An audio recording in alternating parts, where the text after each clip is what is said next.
Hi everybody. This is going to be video number 2. A lot's happened since my last video. First thing is, I just recently posted it to Facebook, and I can't believe how much support there is out there for me. Everybody from coworkers, my wife's coworkers, obviously family has been amazing. I'm even getting messages on Facebook from people I haven't seen in 20 years since the first time I went to college. So thank you very much, everybody. It's greatly appreciated. My mother-in-law for watching Braden, Nana for watching Braden. Everybody who's, helped keeping this quiet from Braden so he still doesn't know what's going on. Greatly appreciated. Everybody's sister-in-law. So thank you very much. My parents, my wife's parents, just everybody. I know there's millions of people to thank, and I definitely appreciate it from everybody if I forget to mention you in the video. So a lot has happened. I haven't started my radiation and chemotherapy yet, but I'll give you a little 411 on what's going on. So the first thing is I went to London, and I don't know what it is with that place, but just absolutely top notch. I swear to God that if you got a job interview there in the cancer department, they would have said you have to smile every single day you're at work no matter what's going on. As soon as I walked in, that's all I've seen is teeth. Everybody smiling to me. Man, especially going through something like this, definitely makes it a lot more tolerable, sorry. Seeing that everybody's happy, everybody's in a good mood.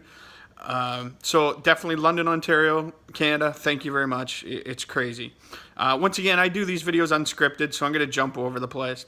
So it's been about 2 weeks since my last video, so maybe even 3. So I went there. The other thing that's absolutely ridiculous in an amazing way is everything is a team effort decision. So I went there, saw a nurse, Dawn, I believe her name is. She's awesome. Everybody there is awesome. I don't have one bad word to say about anybody in London Hospital. Just crazy good. So I see her. She kind of gives me a little 411. Hey, how you doing? Almost like orientation for high school. She was awesome. I see the resident doctor first. He's from Korea. Said he's only been in Canada 6 months. He said, please excuse my English. Man, the guy did great. I was like, if this is how you're talking, no problems. I can understand you perfectly. So first thing he does, he grabs what I call the predator finger. Son of a bitch. 1.5 feet long. God, it sucked. So I asked him, I'm like, hey, what's swearing in Korean? He's like, what? I think it was gaijin or something like the gaijin, something around there. So I ask him. So he grabs what I call the predator finger. It's the scope thing that goes up the nose and down the throat. And I'm like, gaijin. And he starts laughing. I always try to use humor in life, especially when I'm uncomfy with stuff. I mean, I've even used it at funerals. I know it's bad and it's terrible, but unfortunately, that's how I get through stressful situations. So he was awesome. So he shoves the predator finger up there. Now, in my hometown, the predator finger hurt. In London, it hurt too. The cool part about the one in London is actually they both have cameras, but this one had where I could see it on a TV in front of me, and the doctor could see it on a TV behind me. And then also we had a button on it where he could print off Polaroid pictures right then and there. Just crazy technology in London. World class. I mean, oh my God. So amazing. So amazing. I don't even know where to keep going. That's how crazy it is. So the next thing comes in, there's about 6 doctors that come in and visit me all at once.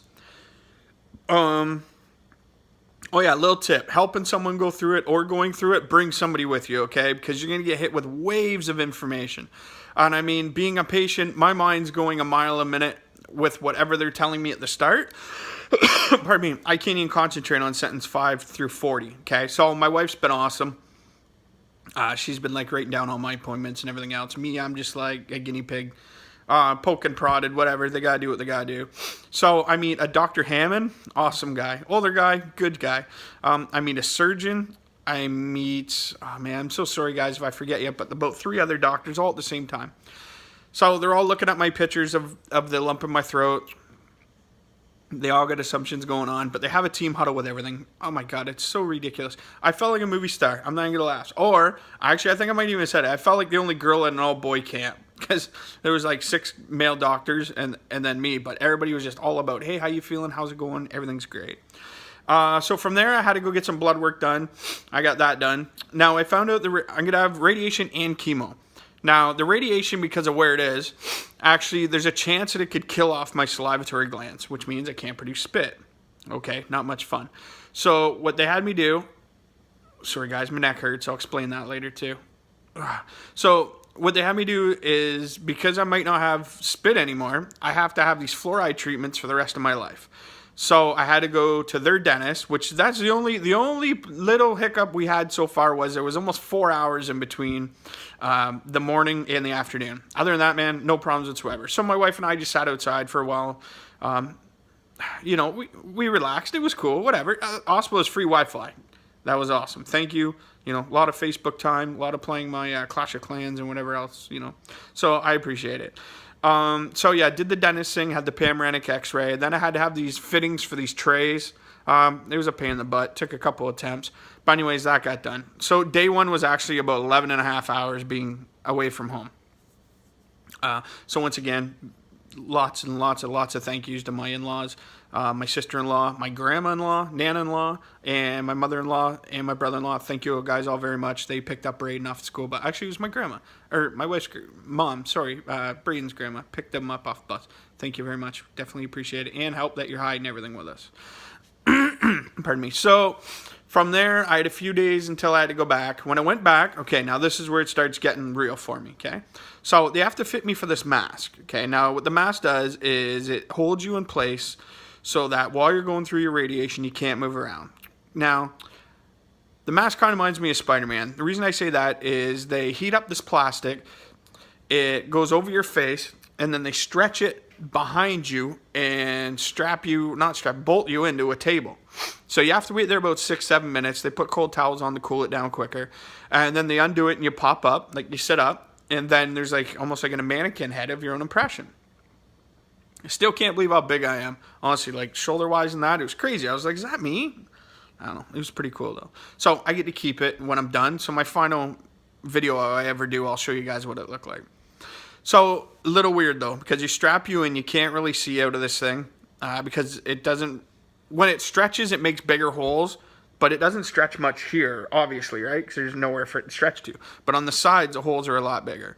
If you got claustrophobia, you know, you're going to struggle for the first few minutes in it.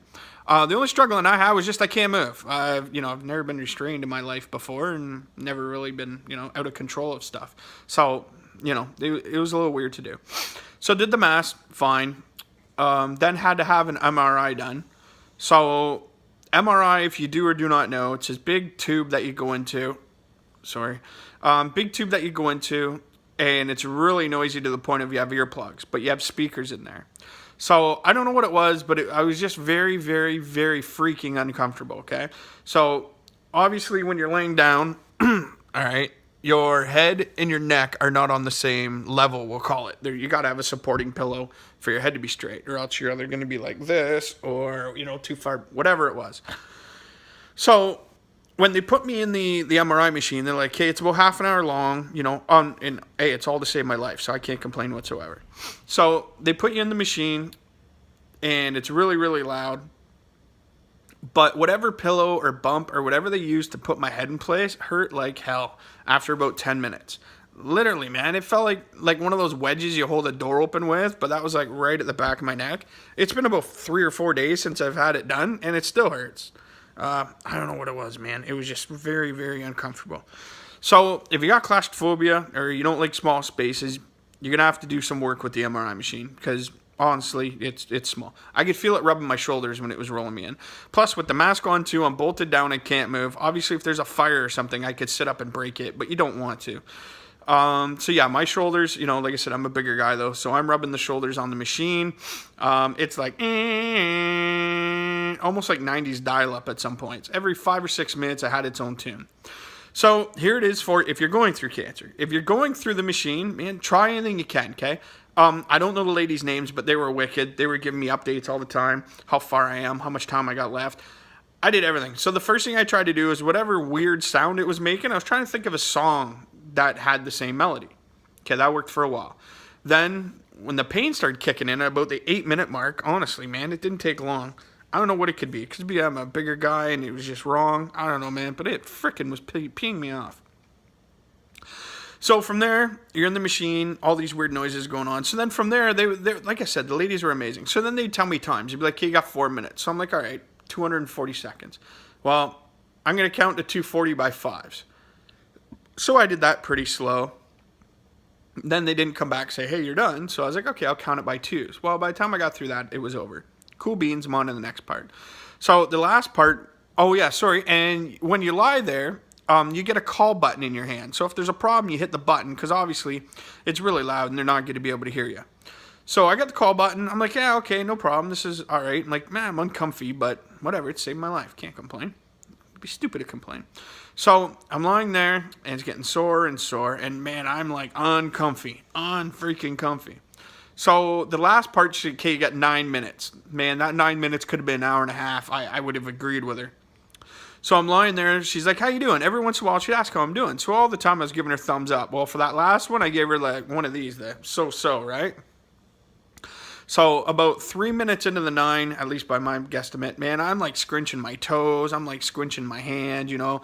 Obviously, the hand with the buzzer on it, I didn't move it. But my other one, I'm like really uncomfy. I know I can't move from the chest up, right? So I'm like, you know, getting really cranky. I mean, I love you ladies. You guys were amazing, so thank you very much.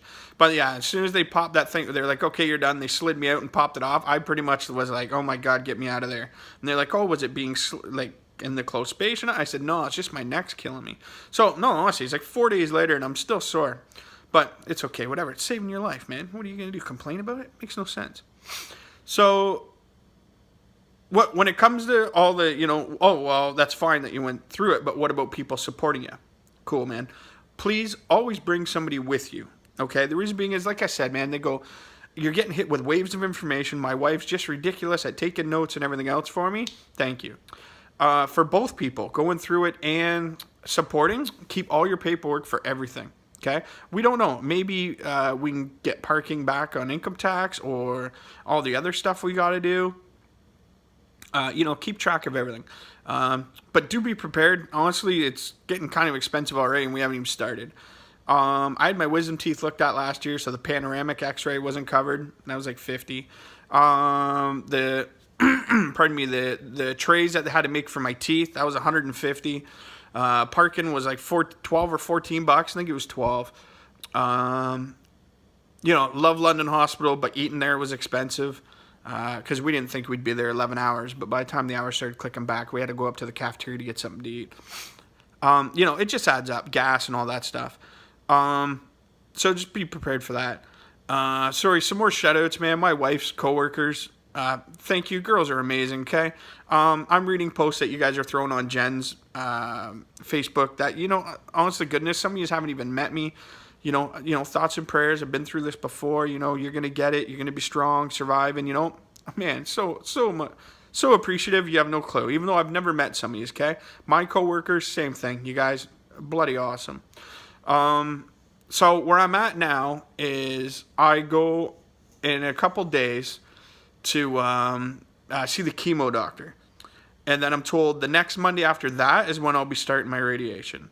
So we're getting there. The process is there. Oh, also, sorry, guys. I know I'm jumping around. It's going to happen. Everything's a process, okay? So it might seem that it's going slow, but it's really not. Part of it is everything is a team process in London, which is absolutely amazing. You know, so where I'm kind of at is I had an appointment on Friday, not one till Tuesday, and then not one till the next Monday, and then I start the Monday after that. So it might seem it's slow, but it's not, man. Geniuses these guys are, and ladies, sorry. Geniuses, all right, guys? London, Ontario, I swear to goodness, man, I would never go anywhere else. It's just crazy how, like, everything's all thought out. Oh, this wonderful lady, Peggy, she's like a cancer patient liaison. In other words, her job is just to make sure I'm comfy and all my appointments are lined up. Are you kidding me? What other hospital do you go into where that happens? Usually it's, hey, you got a meeting here at 12:01, and at 12:02 you're supposed to be in another town. London, I give it to you. Thank you very much. The whole Sarnia Sting London Knights thing, you guys are forgetting forever for this, okay? Anybody who doesn't know who that is, it's 2 hockey teams, and we're only an hour away from each other. Big competitiveness. Anyways, so thank you very much, everybody. I'll keep giving updates. Once again, thoughts and prayers for everybody. And crazily enough, there's actually a cancer walk today in my town that I'm going to go visit in a few hours to go see who I know who's there. And you know what? If they know me or not, thank them for what they're doing. All right, guys. So thank you very much for everything. Thank you for all the thoughts and prayers. and I'll keep you guys updated. Thank you.